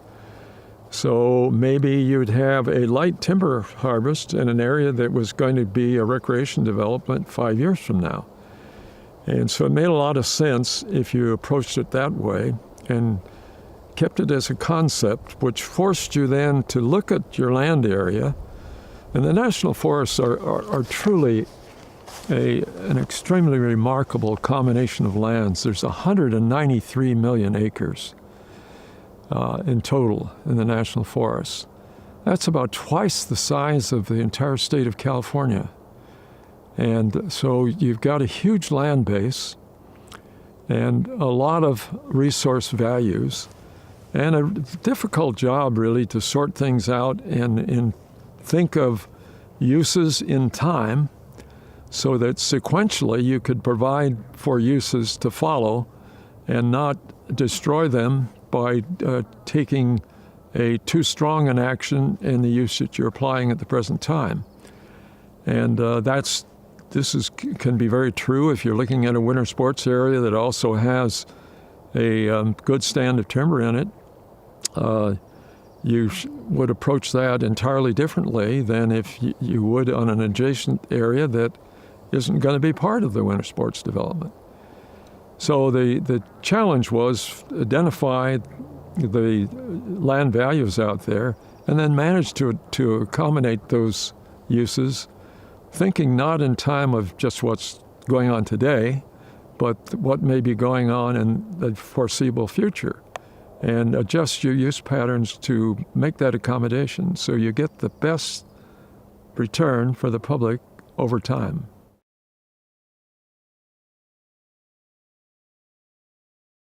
Well, it's become very contentious, and it's also it's got problems that need to be worked out, but they aren't subject to precise determinations. You want to keep in mind again that use patterns will change over time, number one. But number two, that you have tremendous resources on the national forests in California, many locations, that allow you to capture resources. And this might be in the form of oil and gas or minerals of other kinds. And that it shouldn't be just shunted aside and saying, well, you can't develop that because it's going to bring impacts to the land. And you also need to keep in mind that the national forests also are the areas where many of the major water developments have taken place in the hydroelectric. So as you do that, you've got a number of uses to accommodate. When you put in a major hydroelectric development or a water systems reservoir, you have to incorporate the thinking that what kind of recreation uses are you going to provide there? And how are you going to do that? And are you going to leave the landscape in shape that it provides the kind of recreation visual resource that you want on an area, as well as the obvious attraction of water at the site? And that isn't going to be lessened. Water is going to get tougher and tougher in the state of California. And trees do grow in this state. Many of the national forests that I'm familiar with, where over the periods of time that billions of board feet of timber have been removed, have regrown, and they have inventories that are equal or exceeding that of 30 and 50 years ago. So you can harvest and utilize materials. I think it's going to be critical to do that in California, not only from the water standpoint, the watershed, but for example, you can use some silvicultural practices to actually increase water yield. And in a state like California, that would make a lot of sense, wouldn't it, to be able to increase water yield at the same time harvest some timber crop. And that's been shown by research that you can. We had locations on the El Dorado National Forest where we actually measured increases. And it's a little hard to do that because you have a different pattern of snow and rainfall each year. But that you can, anyway, the indications were that you could increase it by 8 to 12% from the water yield by providing for actually snow wells, so you don't have so much snow caught up in the trees. The tree foliage, the snow that's caught on the tree foliage evaporates, unless it falls off in big chunks, but by and large, a lot of it evaporates. If you can put that snow on the ground, it's going to stay longer as snow, and it'll become water that gets melts into the ground. So I see conflict ahead. I see a huge fire problem that has not been adequately dealt with, and I see from the effects of fire and disease, now we have backed away from very active forest management, and we have increased insect and disease problems that are in some cases wiping out, or nearly wiping out, entire stands of forest that could be of commercial use in the future. And in many cases, those trees, for one reason or another, cannot be harvested. And trees that die in mass form like that also contribute to the carbon in the air. And if we're trying to reduce carbon, one of the best ways to reduce carbon is associated wood, is to capture the wood that grows before it dies and deteriorates, and put it in a building that will last 100 years, or the best part of 100 years. That way you capture the carbon. If you leave the forest alone out there and let the brush fields increase the way it's being done at the present time, we're losing the capacity for growth of productive wood. And that means, like with California, something like 85% of the wood used in California comes from outside the state, and much of it outside the United States. That doesn't make any sense when you have the capacity to grow excellent quality timber, and you have the stands there. You need to find a way to utilize it with somehow removing the objections that are so strongly there about forest utilization. More and more folks seem to think that the way to save a forest is to not enter it, not harvest. And we're being shown, demonstrated by failing to manage forests, we lose them. We lose them to fire because you let fuels build up too strongly.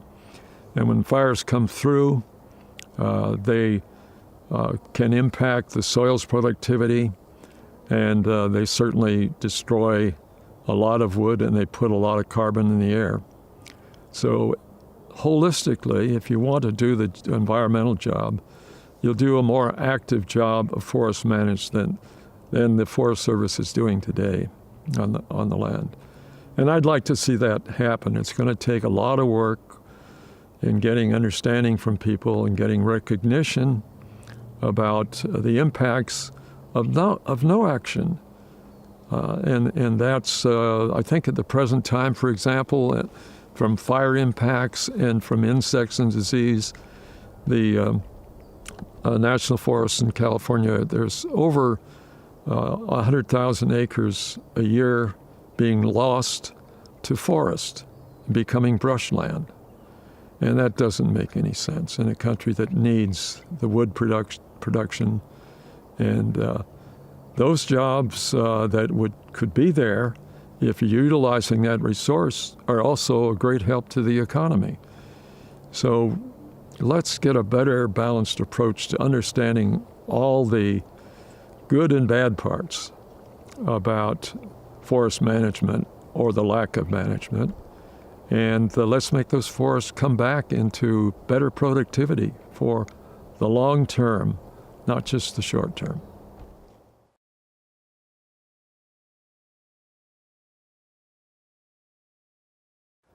Well, one of the things that I'd like to cover a little bit on is what's the outlook for young professionals that may have some interest in some aspect of forestry?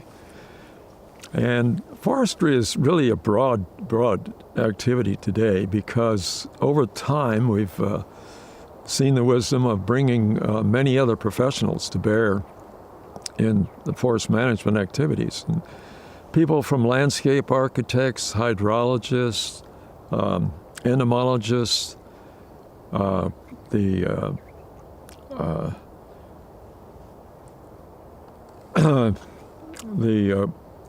fisheries people, and certainly archaeologists have been brought in a way, and it's become a matter, and it was very difficult at times to begin to integrate those into an organization that was there for fire and for timber management and recreation, and largely beyond that you were reactive to somebody building a dam or highway. You were reacting to those to try to minimize the adverse impacts. But today you have to think about the broad range of everything that the forest encompasses, not just as a watershed, but as a habitat for all kinds of creatures, and certainly for public use and enjoyment. And in doing that, it broadens it out, so you've got lots of avenues to go down in natural resource activities that might lead you to timber harvest, but it also might lead you to forest genetics or some other activity that you may wish to specialize in. But keep your eyes on the forest. There's lots of forest land in California. And as you do this, one of the things that we haven't touched on yet, it's important as you start into a profession to find the professional organizations that can help guide you, not just the employer, but to look behind the job itself and think about, how do I relate to a profession to grow in my sense as a profession? And what's the value of that? Well, let's take the Society of American Foresters as an example, because there's an organization that's been in place 100 years, and it's one in which helps you build a professional ethics in your activities. How does it do that? Well, it brings you into contact with professions that are perhaps the same as yours, as near yours, that are in other elements, not just in your agency or company or a university or whatever, you start to build relationships with other professions in the same fields you're in. And that's really a mind-growing event, because you start to listen and you get participation from people that are approaching it in a little different view. And when you put that in a professional organization structure where you meet these people periodically at special meetings, or you have local groups that meet periodically, your career will get enriched by the professional association. And there's no better way to do that than to start early and join the Society of American Foresters or some other group that relates to forestry activities. That can be a rich, rewarding experience over time. I can guarantee that. I've been enough years and in different locations, and there's always been a professional organization there that you can reach out to that's outside your day-to-day activity. And it strengthens your whole understanding of what the profession is all about.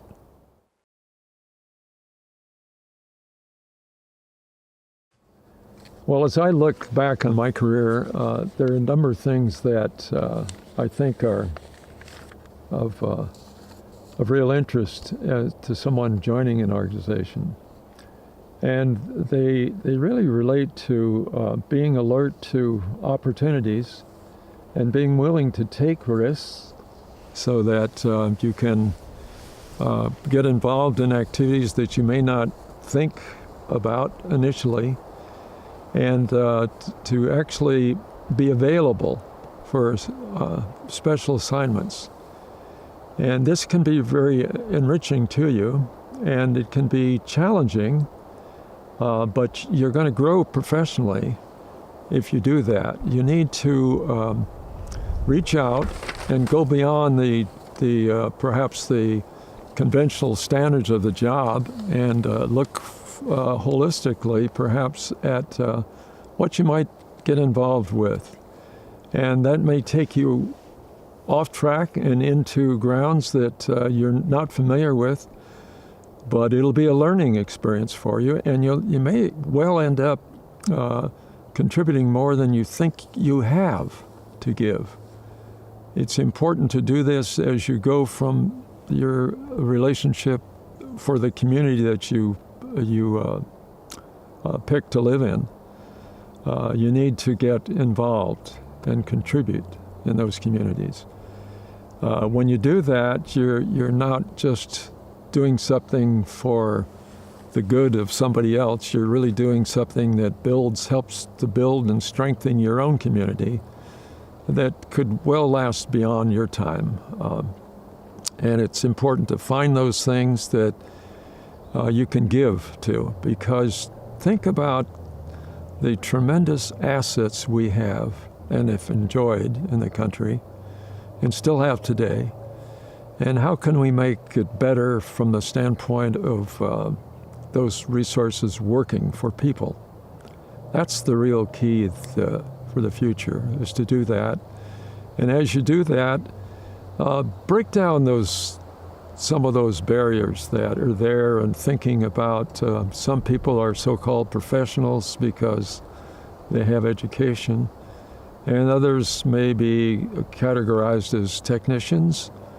And break down those barriers and look to the folks in the technician level. I found that to be extremely rewarding over the years. And some of them had ideas and concepts they put into practice without having the benefit of the education. But they learned it the hard way, and they learned it well. And you've got to reach and be willing to listen to people coming from all aspects of society. If you do, you're going to enrich yourself in the process, and you're going to be able to contribute more. And most of all, when you see a challenge and you get a chance to take it, go for it. Don't just sit back and say, I'd really rather not do that. I can use one just as a little example for you. In the 1970s, the Forest Service was well into the application of computer technology. And our leadership worried about how is this working out, because most of the people that are involved in computer use are reaching to universities to use university computers. And we needed to look at a systems development planning activity. And at the time, I was a regional forester, and I kind of knew that the computers were replacing the Marchant machines we used to do our computing, and they had much more capacity, but I had no familiarity with them. And the chief of the Forest Service one day called me and told me that he wanted me to lead a team, a so-called systems development team, to understand how computers were being used in the outfit, where they were being used, and what we ought to try to do about it as an agency. And I told him I really was the wrong one for that. And he said, oh no, you're the right one, because you recognize you know very little in that field. And you'll have a chance to put together the people that you need to do that analysis. Anyway, I was able to reach and put into place a team that included a number of people that I had no familiarity with. But in my other work, except to know perhaps their names. But some came from research, others came from the watershed activity, which had really started to use computers very early. And we put together a team, and we went nationwide looking at how computers are being used in the Forest Service, both in research and administration. And we were amazed to find out how much the field had already done. And we were also cognizant of the fact that communications abilities between units were really falling behind, in the sense that you could do things through computers and technology that we did not have available. And to shorten the story some, perhaps, why we put together a report, and I took that to the chief and staff in the Washington office, and their interest, the chief's interest, was what should we do about it? And the group, the very talented group I've had, said we've got to get on with this and do the entire Forest Service system has got to adopt some form of computer technology that gets into our everyday operations. And I thought to myself, and as I looked around the room at the senior leadership group, I thought, these people are not ready to do that. They don't know any more than I knew about it. And so the strategy I'm going to use is to present the case and what we saw and what we thought might be appropriate. And then to say, and I don't think we ought to try to do it. And the chief asked, why? Why would you back away from that? And I said, well, there's too much reluctance in this room to completely admit you don't know enough to lead this and to bring it to the agency. And a number of my acquaintances that were in the room were insulted by that remark, but it was, I think, quite accurate. Maybe I could have said it more gently. But anyway, they decided that they wanted to proceed. Forest Service ended up being the first agency in the federal government that was okayed by Office of Management Budget to put a contract out to build a nationwide system to put computer access in every location, all the districts, all the forests, and all the research stations. And that contract went out, and we got bids on it. And as it worked out, we were able to put in some centralized mainframe computers at Fort Collins in Colorado and in the South. And the thing grew to the point where the concern we had was that people would jump on this as a communication tool and take away from the job too much. But we also needed to find out how the technology could be used to integrate resource management from the inventory data that we had. How did you blend these things? How can you run sample forests integrations and do that? And there was another Cal graduate that we'd gotten acquainted with. There was a professor in Utah at the time that had put an integrative planning system together. And we looked at that and thought, well, that can do the job for the Forest Service today. So let's buy into that. And Norm Johnson, it was the one that was there at the time. And so we used his as a start. In structuring and getting the computer activity distributed at our hundreds of locations nationwide, was a tremendous training job to do. But the younger people, of course, were ready to pick it up, and it was only the older ones, like myself, that had trouble getting there. And at the time that we applied this and got through the contracting and started to get the hardware delivered, I had a call from the one of the leaders in the National Security Organization, and they came and contacted and wanted to talk with us. And their point was that we had a distributed network unlike anything anybody else had, in that we were in many remote locations. And they felt if there was an emergency where some of the large cities were impacted to a degree, they needed a system that they could communicate throughout the country. And we could provide that if they could use our computers. And that wasn't a widely known thing for a lot of reasons, but we did agree to that. And so they had access to that if the emergency need for the country had ever come up. But I thought that was particularly interesting. And they told us they had already identified all of our locations nationwide, and what a structure that gave them in 40 of the states.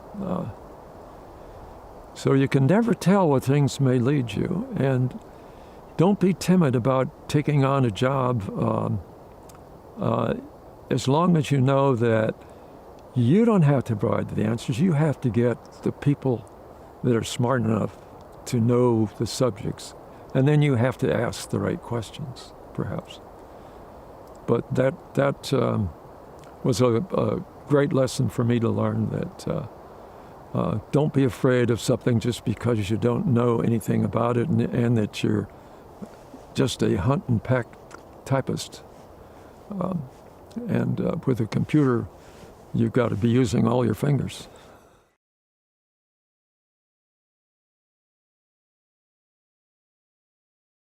Well, over the years, one of the things that I thought back about is that I ended up in so many activities I never planned or thought I would get involved in joining the Forest Service. And one of those that ended up being a very significant thing was the item of land acquisition.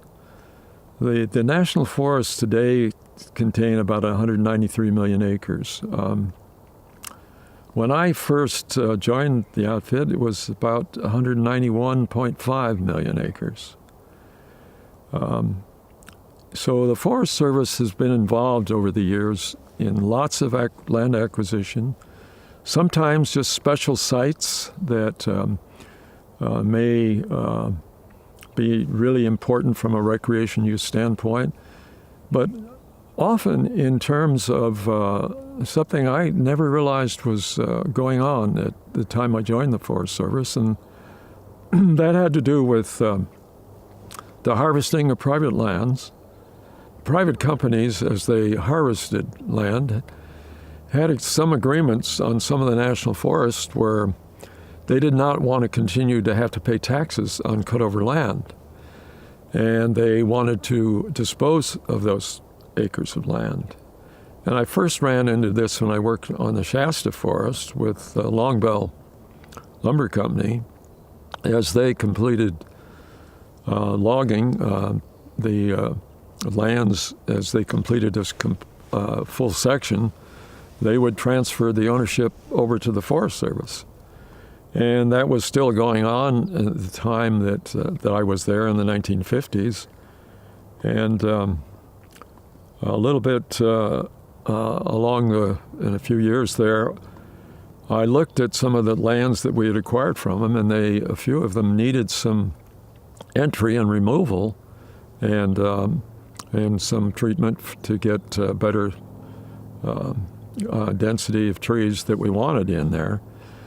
And so we looked and we found that the market had changed to the point where the firs that they had left, the fir trees and cedar trees, had a reasonable market. And so we put up several sales on the land that had been acquired only 10 years earlier from Longuebell. And they were in shock that we were offering timber sales on lands that they had disposed of. And they were not the successful bidders, but unfortunately that led to the end of that donation program because they recognized that we indeed were finding value on those lands that they didn't think was there a few years earlier. But the interesting fact in California is that over time, over quite a period of time, perhaps from the 1930s to the present time, over 1 million acres has been added to California National Forests from the combination of donation, purchase, use of a program we had that allowed us to trade stumpage value for land.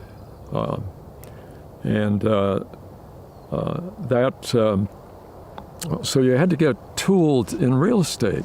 And I didn't come to the Forest Service with any feeling that I was going to become heavily involved in real estate transactions. And incidentally, I did over time. And when I worked in the Pacific Northwest, we acquired major holdings up there. We had land exchanges with others.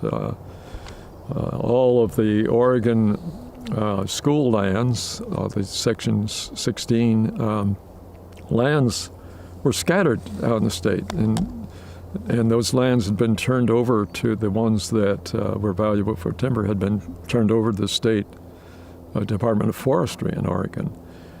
And they wanted to consolidate. And we reached agreement with them that we could take many of those of their ownership and blend it into the national forest.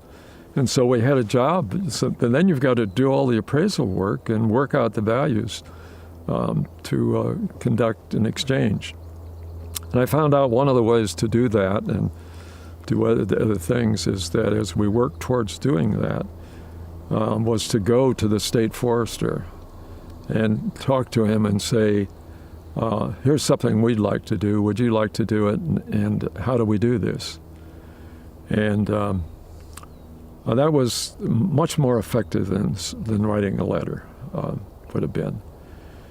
Because appraisers on both sides get fixed in their arguing about each tract of land. My concern was that with the total land area we're putting together, thousands of acres on both parties' part, is that we needed to actually only worry about total value.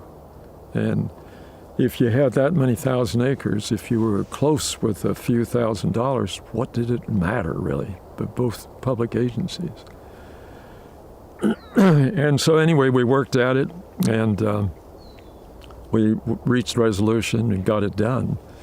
But that, and then even one day, it's sitting there in Washington, D.C., I got a call on the telephone from a fellow that wanted to come in who represented Pennzoil Corporation. And I was in the associate chief's spot at that time. But he had been over at Interior and trying to sell the Vermejo Ranch property in New Mexico. It's a 500,000 acre ranch that had been there since the Mexican-American War as a ranch. And anyway, that he'd been over at the Department of Interior talking with Secretary Watt to try to get him to buy the land. And Watt explained to him that with President Reagan in the office, he had announced the Sagebrush Rebellion, siding with that and saying, well, we shouldn't be purchasing any more private lands because of the objections coming from some of the states that had a heavy percentage of their lands in federal ownership. And anyway, Watt had told him that there was no way that he could get money to purchase it, but he might drop by and talk to me in the Forest Service. And so he did come in, and they wanted to sell the entire 500,000 acres, but they were either going to sell it or break it up into small ranchettes. And they had an appraisal done from a master appraiser out of one of the southern states that had done really quite an incredible job. Well, anyway, we talked, and I told him that the only program we had that we might be able to use would be the timber receipts one, but for the value of the lands involved in that, why we couldn't sell enough timber in New Mexico in 50 years to ever bring that about. And so that was out. And then I asked him if he had thought about donating, the value of donation. And here again, the time that I had spent in the Forest Service over the years, I'd learned something I had no desire really to learn until I found out how important it was to be able to learn enough to be able to deal with land acquisitions. And anyway, we talked about the donation, how it would work, and what it would cost them. And so at any rate, he explained, he said, well, the company might be interested in this. Would I come down to their corporation in Texas and explain how this might work? And I did that, and there was a lot of opposition among they had 25 or 30 people in the room, and I explained that we wanted, I knew that the timber rights were outstanding on the property because I happened to know the company that held those rights. And I told them they would need to buy the timber rights back because I didn't want the land without the timber, and I wanted all the water rights. It has some of the finest water rights in New Mexico. And they balked at that, and I also told them there would be expenses to them in title search and transaction. And after a while, they asked me to leave the room, and they talked about it. And I came back. They said, well, they'd like to go ahead with some of the land. And I explained to them that I thought that we could enter into a transaction. We needed about 200,000 acres to have a viable unit there. And that, because it was a little remote from the Carson Forest, you couldn't just tack it on. You needed to establish a management unit for it. And then I told him, I said, but I can't proceed with this without approval from the Secretary of Agriculture. And there is this problem about acquisition, although the president said purchase. His declaration was no more purchase. And at any rate, I went back and asked the assistant secretary first about doing this, and he said no. Didn't you understand what the president said? And I said, I have his proclamation in its entirety, and there's nothing in there that talks about donation. And we had some discussion over that, and he said, well, the answer is no. And so I asked for an audience with the secretary, and he kidded me a little bit about that. He said, sure. And we talked with Secretary Block, and it was secretary at that time, and his deputy sat in on the discussion. And after some talking about the lands and the values concerned, Block asked me, he said, well, Doug, what's the worst thing that could happen with this? And I said, well, of course, maybe it could get into litigation somehow, but the worst thing that might happen is that we might have to sell it in 10 years. And if we have to sell it, why, we're going to, if values stay about the same, we're going to make about $50 million because, and when they donate, they only get tax credits for about 51% of the value, of the market value.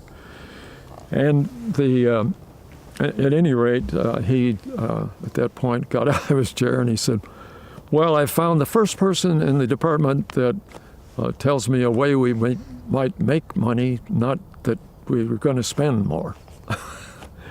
And so anyway, then he said, well, how do we do this?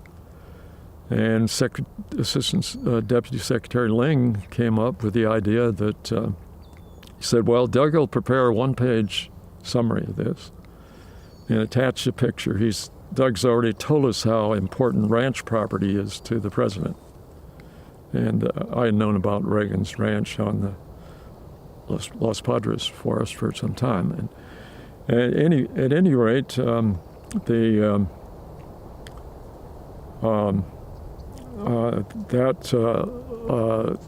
one-pager, along with the photograph, the next cabinet meeting, you stay after the cabinet meeting, and you show the president the picture and talk about the first page, the details that are there, and get his concurrence or denial. And the secretary did that and came back from that meeting and called me and said, well, he was very enthusiastic about this, and I had put two little check marks on that front page at the bottom, and one of those was please provide more information, and the second one was that you may want to visit this ranch on one of your western trips, and so that you'd understand the values of it. And at any rate, why the secretary said, well, he didn't say no, so why don't you go ahead with it? He said, the only thing is you've got to get it done before the farm bill comes before the House for action. And so that put some time delays on it. But anyway, I could not have done that if I'd come there without the training the Forest Service had given me in the earlier locations I was in. And then there's all kinds of things you have to do to make something like that goes through. And so I knew we had the expertise both within the Forest Service and in our General Counsel's office. So for example, what do you do with something like that? You have to do your own title search. That required an attorney from the Office of General Counsel and also an attorney from the Justice Department to go to New Mexico for a month to do the title search. I couldn't have done it myself. We had to there was an indenture agreement with Kaiser on the coal rights on the property. We had to figure out how to deal with that. We had to get a pre-agreement on value from Treasury Department. And I thought about doing that, and I thought, well, should I just send a letter over there? And the more I thought about that, the more I thought, no, shouldn't do that. So I'll just call the Secretary of Treasury directly. And I did, and of course I got his assistant, and I told her that I was working on something that had been discussed with the president. I used those exact words. And she said, oh my goodness, I'll put you through to him right away. And so I talked with him, and he said, well, I have a special assistant I'll give this to that'll work with you, and you let us know how we can help you. And I thought, what a fantastic response. And then I needed to get clearance from Interior and a couple of other departments that there was no conflict with things they had going on. Housing, make sure that any of the lands are not subject for housing development, and Interior for minerals work and the coal aspect. And so I called, I'd gotten acquainted with Secretary Watt and Interior over other matters, and we had at least a reasonable acquaintanceship.